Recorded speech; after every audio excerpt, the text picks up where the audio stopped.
Olha, depressão é um termo muito mal compreendido. Porque você briga com o namorado, fala, estou deprimida, briguei com o meu namorado. Você não está deprimida, você está chateada, está triste. A depressão é um quadro muito característico, que é a tristeza que não tem fim, que não acaba nunca mais. E não é só a tristeza, a depressão vem acompanhada de outros sintomas. Ela interfere com o sono. Tem gente que tem insônia quando está deprimido, outros dormem demais nesse tipo de situação. Há o que a gente chama de síndrome amotivacional, que quer dizer o quê? Você não encontra razão para nada. Para que eu vou sair? Para que eu vou me vestir? Por que eu vou fazer a barba? Por que razão eu vou me pintar, passar batom? Parece que nada na vida vale a pena. Depressão é uma doença grave. A depressão verdadeira mesmo é uma doença grave que evolui com sintomas e esses quadros vão piorando. Quadros depressivos podem, em fases finais, levar à morte, porque a pessoa para de se alimentar, perde totalmente o interesse em lutar pela vida.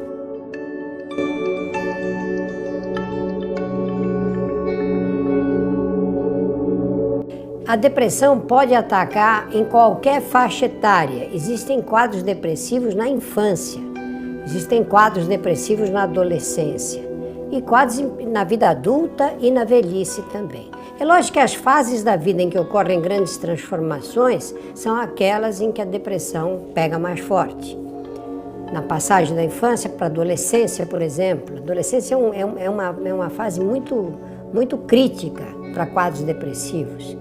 A depressão que acompanha muitas mulheres na fase de menopausa, por exemplo, e na velhice, aquela pessoa de idade, aquele senhor ou aquela senhora que de repente perde o interesse em continuar vivo, perde o apetite, não se alimenta e o quadro vai piorando. Quando você convive com uma pessoa depressiva, precisa muito cuidado no tratamento, porque a tendência dos parentes, das pessoas ligadas a ela, o que é? É dizer, não, você tem que reagir, olha, tem aniversário de fulano, levanta e vamos. A última coisa que uma pessoa deprimida quer é ir a um aniversário, é encontrar os amigos, porque ele, quieto, na casa dele, ainda consegue segurar o quadro, mas quando ele se expõe socialmente, fica muito mais difícil. Depressão precisa de diagnóstico e tratamento.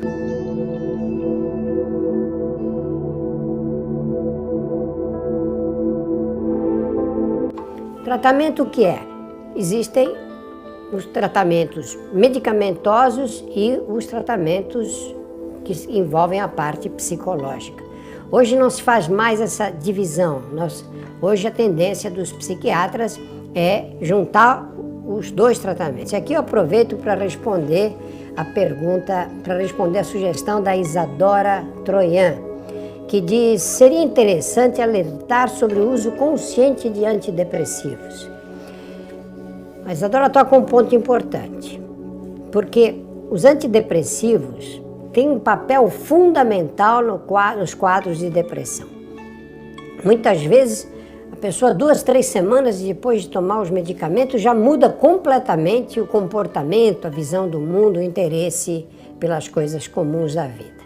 Agora, o que acontece hoje é que a menor tristeza, os médicos costumam receitar antidepressivos. Quem mais receita antidepressivos não são os psiquiatras. É o ortopedista que receita, é o clínico geral, é o ginecologista. Então existe um consumo exagerado de medicamentos antidepressivos. Brigou com o namorado, toma antidepressivo. Perdeu um amigo, toma antidepressivo. A vida tem fases tristes e a gente tem que enfrentar essas fases, fazem parte do cotidiano. Os antidepressivos têm que ser usados com muito critério, por pessoas habituadas a lidar com eles. E eles têm uma característica que é praticamente comum a todos. Eles levam algum tempo para agir. Esse tempo vai de no mínimo 2, 3, 4 semanas. E isso é um problema, porque a pessoa começa a tomar o remédio, começa a ter os efeitos colaterais e não vê benefício nenhum. Já estou tomando há 2 semanas, não melhorei, e para de tomar. Normalmente, sempre os médicos têm que esclarecer, dizer, olha, você precisa tomar isso umas 3 ou 4 semanas para começar a ver se o efeito vai ser favorável no seu caso. E também, depois que você vem fazendo um tratamento antidepressivo por algum tempo, não pare os remédios imediatamente. Eles têm que ser retirados escalonadamente, as doses têm que ser diminuídas devagar até suspender completamente a droga.